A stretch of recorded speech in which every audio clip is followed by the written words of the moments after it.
Welcome back to Intro to Philosophy 1010 Summer Session 2019. Here's our book, Introduction to Philosophy, a multicultural reader, and we are going over two philosophers in this video, Sextus and Philo, the Skeptics. So this is in preparation for exam 2, and we'll be going over part B, questions 7 and 8. So according to Sextus, what are the three main types of philosophy, and what do they say about the possibility of gaining certain knowledge? And then what reasons does Philo give for his advice to suspend judgment about philosophical questions? Do you agree or disagree?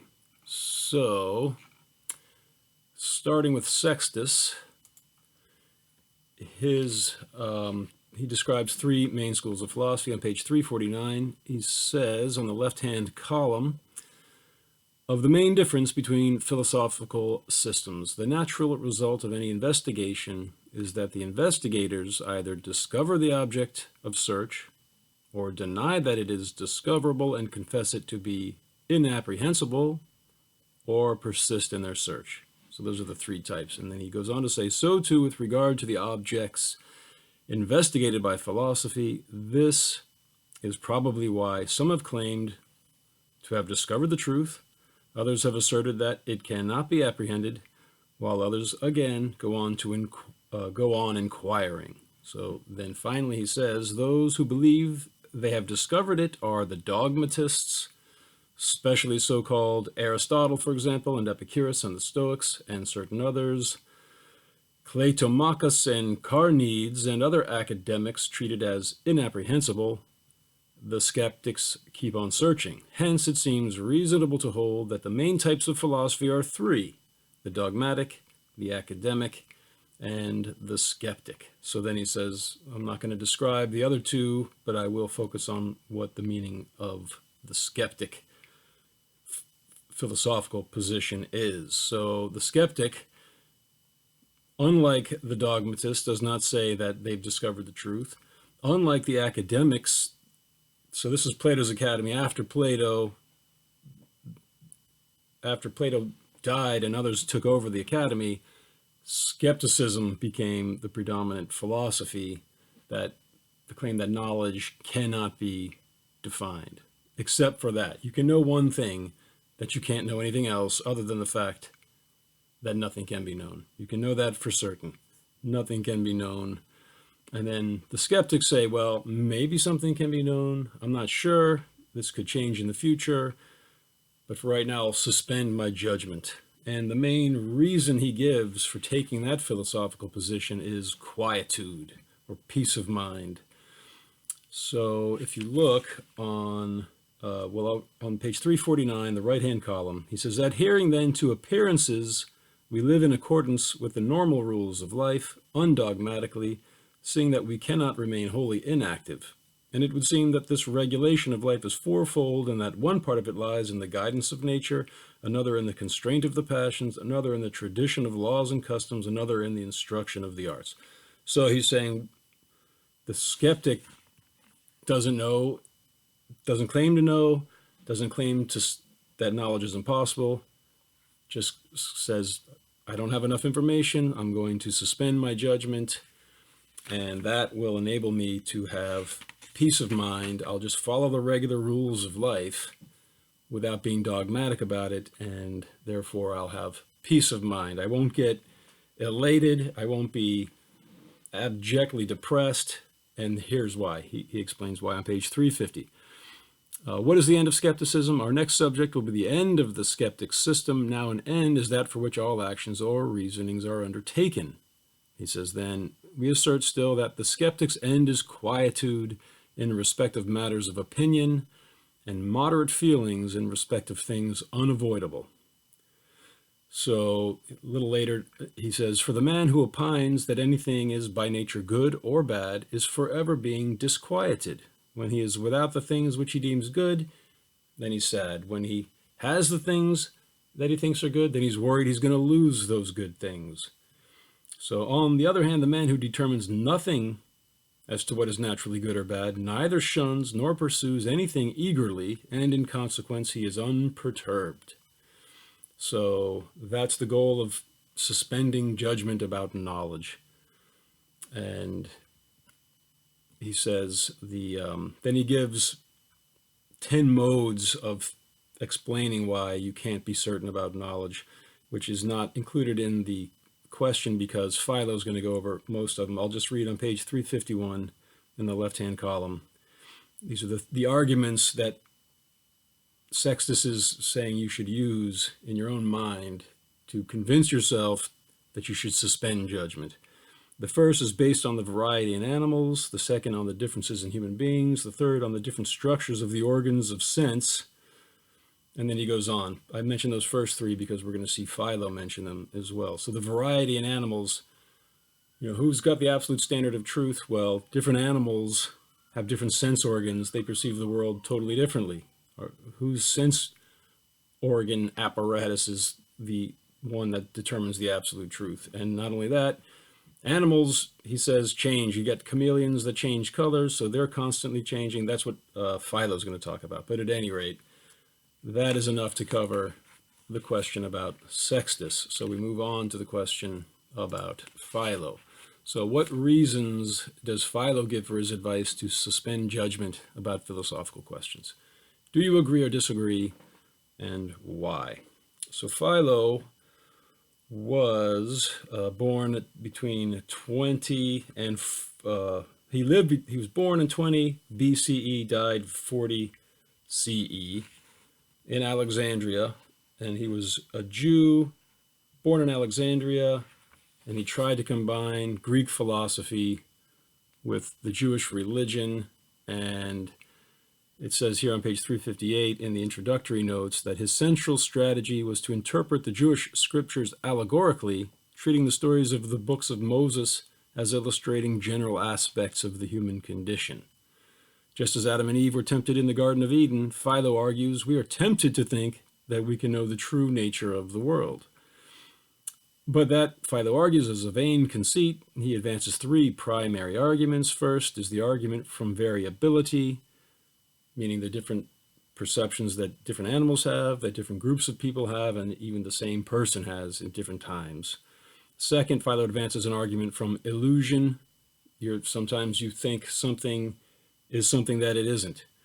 You might think a coiled up rope is a snake and then be frightened until you realize the truth. So you don't know when you're being misled by illusory perceptions. So at any moment you might be. So therefore you can never trust your perceptions in any absolute way. And finally, Philo advances an argument from comparison that foreshadows Immanuel Kant's Copernican revolution. So what that means is that what we know about the outer world isn't what the thing is in itself. It's whatever it is combined with our sense perceptions of it. And he talks about, for example, of tastes. What we taste is not only the thing in itself, but of the union which arises from the tasteable object presented to us and the moist substance in our mouths. It's on page 361, the bottom of the right-hand column. So just to give you an example. So I'll just read a few of his examples here from the text, but you get the basic idea. These are the reasons why you should suspend judgment. So he says on the right-hand column, on page 359, in the first place, the differences which exist in animals are not in one particular only, but are unspeakable in point of number. So they all have different outward senses. I think that's a good example. What is an apple? Well, from a human being's perspective, it's this red, roughly spherical object that weighs a certain amount. And we can even talk about how it sounds when you tap it, what it tastes like. Well, what is an apple from a caterpillar's perspective? Well, they have antennae, and how do they experience that? We don't know. So there's totally different ways of perceiving different things, which implies that the way we perceive things isn't the absolute truth. It's not the whole picture. And then he also goes on to talk about how different animals change their appearances. The chameleon and the polypus he talks about, the neck of the dove changes colors when the light changes. So, and then he goes on to talk about, okay, so all the different species have different ways of perceiving things, but then also different people. Cultural relativism is what he gets into. On the left-hand column on page 360, he says, for not only do they form different opinions respecting the same things at different times, but different men also judge in different manners, some looking on things as pleasures, which others, on the contrary, regard as annoyances.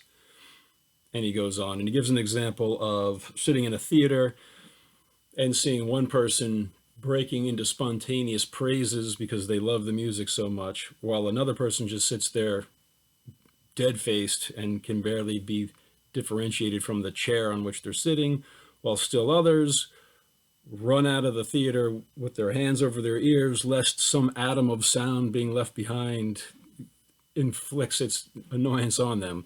So it's just relativism of different personal tastes.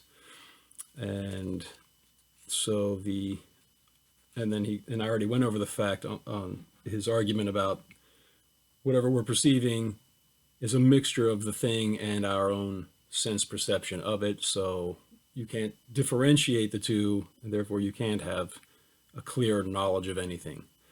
He mentions that on page 361. But I think on page 362, he gets more into the idea of cultural relativism, that we have no criterion of truth. How do you define truth? Different cultures define it differently. Different religions define it differently. And there's no way we can be sure who's right and who's wrong. So you should therefore just suspend judgment.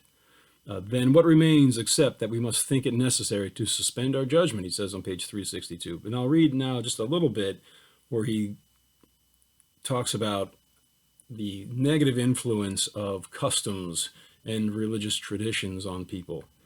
So on the left-hand column on page 362, he says, surely they are the instructions which we have received from our childhood, and our national customs and ancient laws, of which it is admitted that there is not a single one which is of equal force among all people. But it is notorious that they vary according to the different countries and nations and cities, aye, and even still more, in every village and private house, and even with respect to men and women and infant children, in almost every point. At all events, what are accounted disgraceful actions among us are by others looked upon as honorable. What we think becoming, others call unseemly. What we pronounce just, others renounce as iniquitous.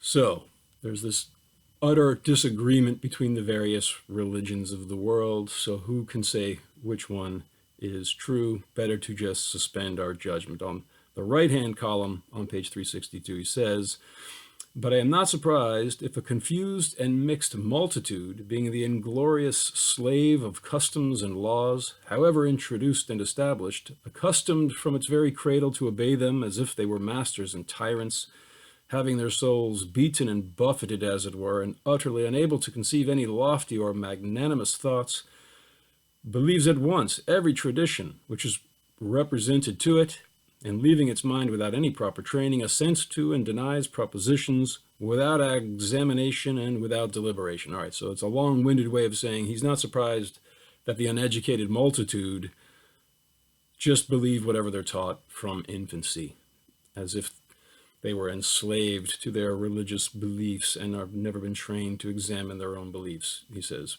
All right, I'm not surprised by that, he says, but even if the multitude of those who are called philosophers, pretending that they are really seeking for certainty and accuracy in things, being divided into ranks and companies, come to discordant enough and even to diametrically opposite decisions, and that too, not about some one accidental matter, but about almost everything, whether great or small, with respect to which any discussion can arise. For when some person affirms that the world is infinite, others will say it is limited. Some will say it's uncreated, others that it's created, some that it's destitute of any ruler and superintendent, and others say that God rules and governs the whole. So he's saying, okay, it's not surprising that the uneducated multitude just believe whatever they're taught. But even the so-called philosophers all disagree about every single thing. So therefore, the best tact to take is to suspend our judgment. So the question is, do you agree or disagree, and why? And it might help you before answering, if you choose that question, to read St. Augustine's responses to the skeptics, which is what I'll be talking about in the next video, because he gives some responses there, but I will cover that then.